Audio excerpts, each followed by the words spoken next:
हरे कृष्णा। आप सभी को धनतेरस की हार्दिक शुभकामनाएं। धनतेरस या धन त्रयोदशी की पूजा माँ लक्ष्मी जी और भगवान श्री गणेश के साथ ही कुबेर देवता और धन्वंतरी भगवान को प्रसन्न करने के लिए बहुत ही महत्वपूर्ण मानी जाती है। तो आज की इस वीडियो में आप जानेंगे साल 2024 में धनतेरस का त्यौहार किस दिन मनाया जाएगा, इस दिन की शुभ मुहूर्त के बारे में और धनतेरस की संपूर्ण पूजा विधि। धनतेरस के दिन पंचोपचार विधि से या षोडशोपचार विधि से पूजन करने से जो पूजा है वह बहुत ही सफल मानी जाती है। इसी के साथ आप सबसे पहले धनतेरस के दिन जो भी वस्तुएं खरीद कर लाते हैं उन सभी को मंदिर के चौकी पर जरूर सजाएं। जिस जगह पर आपको पूजा करनी है वहाँ पर गंगा जल छिड़क लें। हो सके तो गाय के गोबर से भी उसे लीपें। सुंदर सी रंगोली बनाएं, मंडप को सजाएं, चौकी के ऊपर लाल वस्त्र बिछाएं। फिर सबसे पहले भगवान श्री गणेश, माता लक्ष्मी जी, धन्वंतरी भगवान और कुबेर देवता की प्रतिमा या तस्वीर को स्थापित करें। नई मूर्ति अगर आप खरीद कर लाए हैं तो उन्हें भी आप चौकी पर आज के दिन सजाएं। सबसे पहले चौकी पर गंगा जल छिड़कें और सभी वस्तुओं पर, पूजन सामग्री पर गंगा जल छिड़कें और इन्हें शुद्ध करें। अपने हाथ में जल लेकर 3 बार आचमन करें और फिर हाथ में जल और पुष्प लेकर पूजा करने का संकल्प लें। सभी देवी देवताओं का आवाहन करने के बाद गणेश भगवान का पूजन करें और गणेश भगवान को सिंदूर का तिलक भी लगाएं। इसके बाद अक्षत और जनेऊ अर्पित करें, वस्त्र रूपी कलावा अर्पित करें, भगवान को फूलों की माला अर्पित करें। फिर महालक्ष्मी जी का पूजन करें और महालक्ष्मी जी को तिलक लगाएं, उन्हें अक्षत चढ़ाएं, लाल चुनरी और श्रृंगार अर्पित करें। माँ को कौड़ियाँ अर्पित करना बहुत ही शुभ होता है, उन्हें कौड़ियाँ बहुत प्रिय होती हैं। इसलिए धनतेरस के दिन यदि आप पहले से कौड़ियाँ लाए हैं तो उन्हें गंगा जल से धोकर आप पीली या सफ़ेद कौड़ियाँ माता लक्ष्मी को अर्पित कर सकते हैं। इन कौड़ियों को पूजा की समाप्ति के बाद आप अपने घर में किसी तिजोरी में रख सकते हैं। जहाँ पर भी आप धन रखते हैं वहाँ पर एक लाल कपड़े में बांधकर इन कौड़ियों को भी रखें। महालक्ष्मी जी की पूजा करने के साथ ही धन्वंतरी भगवान और कुबेर देवता का भी पूजन आपको करना है।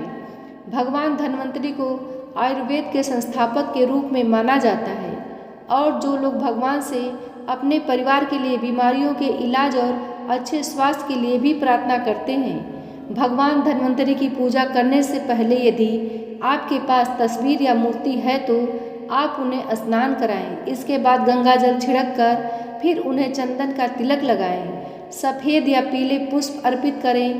पीले सफ़ेद ना हो तो जो भी पुष्प आपके पास हो वह अर्पित कर दें। धन्वंतरी भगवान को 7 प्रकार के अनाज भी चढ़ाए जाते हैं और क्योंकि इन्हें औषधि का संस्थापक माना जाता है इसलिए आपके घर में जो भी घरेलू औषधियाँ हों उन्हें आज के दिन धन्वंतरी भगवान को जरूर अर्पित करें। घरेलू औषधियों में जैसे लौंग का जोड़ा, आंवला, नींबू, नीम की पत्तियाँ, पपीता या पपीते की पत्तियाँ, एलोवेरा और इसके अलावा अमरूद की पत्तियाँ भी आप भगवान धन्वंतरी को अर्पित कर सकते हैं। धन्वंतरी भगवान को पूजा करते समय ओम नमो भगवते महासुदर्शना वासुदेवाय धन्वंतरा इस प्रकार मंत्र का जाप करें और फिर ओम धन्वंतरा नमः केवल इस आसान मंत्र से भी आप जाप कर सकते हैं। मंदिर में एक मुट्ठी अनाज, चाहे गेहूं या अक्षत हो, आप एक मुट्ठी अनाज रखकर उसके ऊपर दीप को प्रज्वलित करें।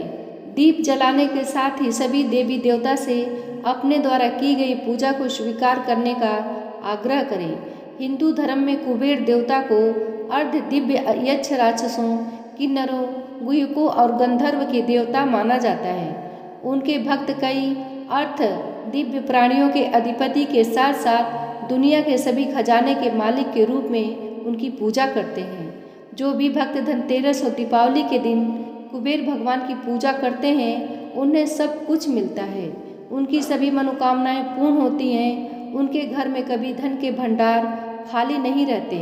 अगर आपके पास कुबेर देवता की मूर्ति या तस्वीर नहीं है तो आप कुबेर यंत्र भी आज के दिन घर पर खरीद कर जरूर लाएं और उनकी पूजा करें। कुबेर देवता की प्रतिमा या यंत्र को आप हमेशा उत्तर दिशा में ही रखें। उनका पूजन करें।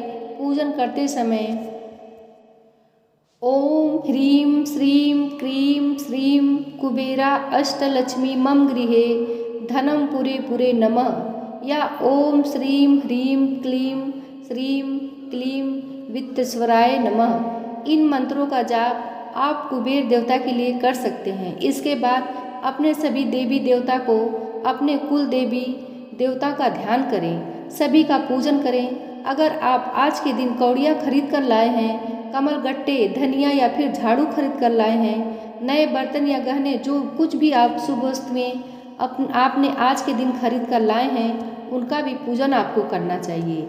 इन सभी वस्तुओं पर आपको गंगा जल छिड़क कर उसके बाद रोली अक्षत अर्पित करें। हाथ जोड़कर इन सभी शुभ वस्तुओं को प्रणाम करना चाहिए और झाड़ू का भी आप विधिवत पूजन करें।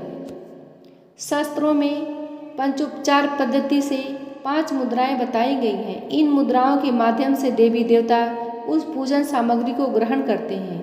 इन सामग्रियों को अर्पित करने के लिए इनके नाम के अनुसार ही पुष्प मुद्रा, दीप मुद्रा, धूप मुद्रा, गंध मुद्रा और नैवेद्य मुद्रा कहा जाता है। गंध मुद्रा में मुद्राएं बनाने के लिए दोनों हाथों की अंगुलियों और अंगूठे का प्रयोग किया जाता है।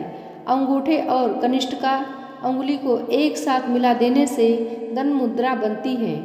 इसके अनुसार सबसे पहले अपने आराध्य देवी देवता को आप अनामिका से चंदन लगाएं। जिन्हें सिंदूर अर्पित किया जाता हो उन्हें सिंदूर लगाएं। फिर दाएं हाथ के अंगूठे और अनामिका के बीच में चुटकी भर पहले हल्दी, फिर कुमकुम देवता के चरणों में अर्पित करें। पुष्प मुद्रा में अंगूठे की जड़ में तर्जनी को लगाने पर पुष्प मुद्रा बनती है। उसके अनुसार देवता को उनके प्रिय पुष्प अर्पित करें।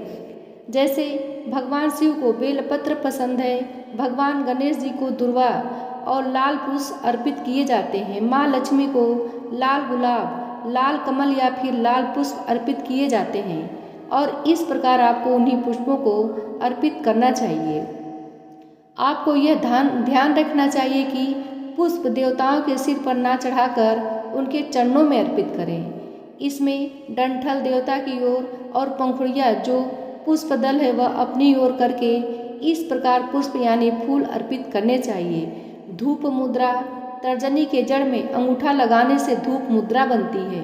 भगवान को धूप दिखाते समय हाथ नहीं फैलाते बल्कि भगवान की प्रिय खुशबू वाले धूप या अगरबत्ती हो उनकी ओर आरती उतारी जाती है। धूप दिखाते समय ओम की आकृति में धूप दिखानी चाहिए, यानी कि जब भी आप धूप बत्ती घुमाते हैं तो ओम की आकृति में आप उसे घुमाएं।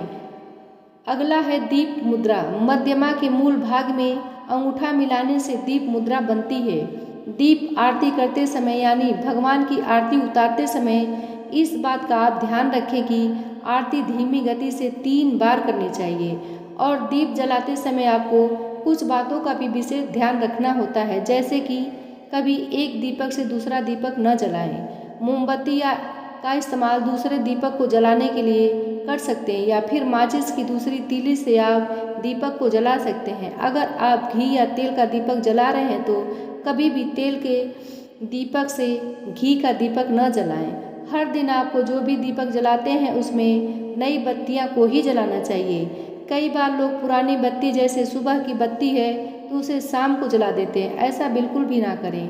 अगली मुद्रा है नैवेद्य मुद्रा, यानी हम जो भगवान को अपनी देवी देवता को नैवेद्य अर्पित करते हैं उसको नैवेद्य मुद्रा कहते हैं।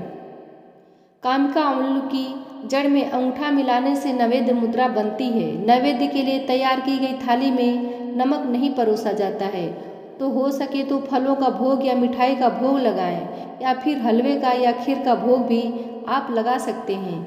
देवता को नैवेद्य निवेदित करने से पहले जो भी भोग लगाएं उसे ढक कर रखें। नैवेद्य समर्पित करते समय सबसे पहले अपने इष्ट देवी देवता को प्रार्थना करनी चाहिए। देवता के सामने भूमि पर जल से चौकोर मंडल बनाएं और उस पर नैवेद्य की थाली रखें। नैवेद्य समर्पित करते समय थाली के चारों ओर एक ही बार जल का मंडल बनाएं, यानी कि जल आपको चारों ओर घुमाना है। नैवेद्य निवेदित करते समय ऐसा भाव रखें कि हमारे द्वारा अर्पित नैवेद्य हमारे सभी देवी देवता तक पहुंच रहा है और देवी देवता भी उसे ग्रहण कर रहे हैं। देवी देवताओं के लिए नैवेद्य अर्पित करते समय पंच प्राण की संतुष्टि के लिए आपको 5 ग्रास अवश्य ही देनी चाहिए। जिस तरह से कमल का फूल खिला हुआ होता है, उसी तरह से अपने बाएं हाथ को कमल के फूल के समान कर लेने से ग्रास मुद्रा बन जाती है। अपने हाथ को इस प्रकार से करें और देवी देवताओं से अपने द्वारा अर्पित किए गए भोग को स्वीकार करने का आग्रह करना चाहिए। और पूजा के बाद सबसे अंत में कपूर जलाकर आपने जो भी भोग लगाया है, जो नैवेद्य बनाया है, उसे आप एक मिट्टी के बड़े दीपक में कपूर जलाएं। उसमें लौंग का एक जोड़ा घी में डुबोकर डालें। कपूर को जलाने के बाद आपने जो भी भोग लगाया है, उसमें थोड़ा थोड़ा 5 बार हिस्सा लेकर आपको जलते हुए कपूर में अर्पित करना है। इस प्रकार से अग्नि देवता को समर्पित करने पर हमारे द्वारा लगाया गया भोग सभी देवी देवताओं तक पहुंचता है। इसके बाद सबसे अंत में अग्नि देवता के यानी जलते हुए कपूर के चारों ओर का छींटा भी जरूर लगाएं। इस प्रकार पंचोपचार पूजा विधि से आप धनतेरस के दिन पूजा करें। आप जो भी शुभ वस्तुओं को इस दिन खरीद कर लाएं, उन सभी का शुभ फल प्राप्त हो सके, इसके लिए आपको शुभ मुहूर्त में ही धनतेरस की पूजा करनी चाहिए। आज के दिन शाम के समय आप घर पर 13 दीपक जरूर जलाएं। अपने सामर्थ्य के अनुसार यह दीपक घी या तिल के तेल या सरसों के तेल के हो सकते हैं। एक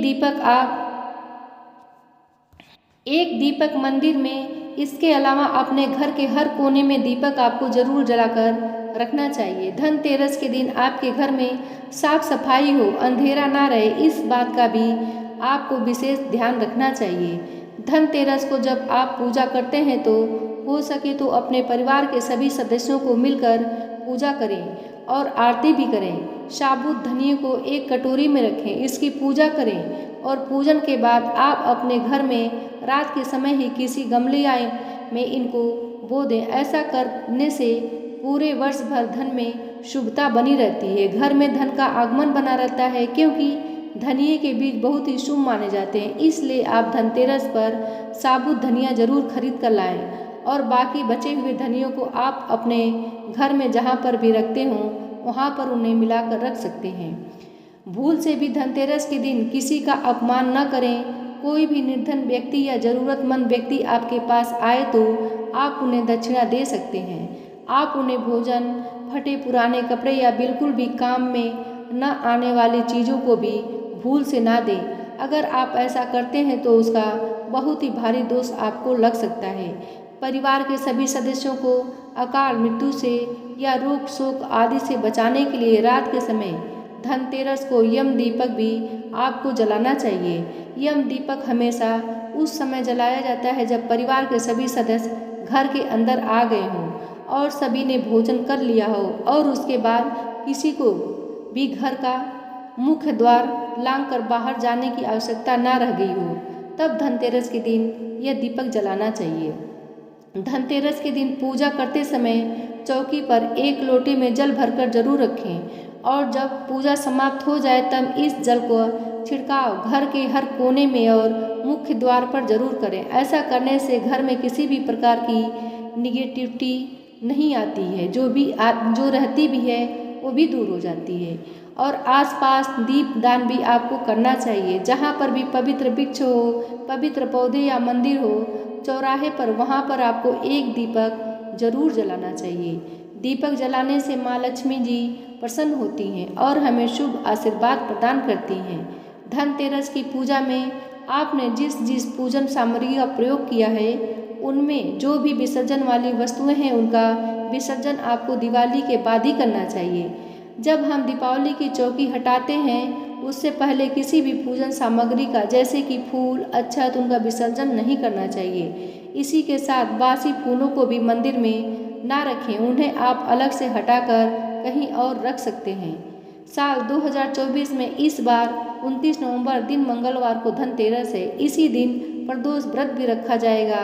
त्रयोदशी तिथि प्रारंभ होगी 29 अक्टूबर दिन मंगलवार को सुबह 10:33 से और त्रयोदशी तिथि की समाप्ति होगी 30 अक्टूबर दिन बुधवार को दोपहर 1:01 29 अक्टूबर दिन मंगलवार को प्रदोष काल का समय रहेगा शाम 5:01 से शाम 6:31 तक और धनतेरस पूजा का शुभ मुहूर्त रहेगा शाम 5:01 से रात 8:01 तक। इसी के साथ इस दिन खरीदारी करने का शुभ मुहूर्त रहेगा 10:33 से रात 8:51 तक। धनतेरस की खरीदारी के लिए सबसे शुभ मुहूर्त रहेंगे अभिजीत मुहूर्त का समय सुबह 11:48 से दोपहर 12:32 तक।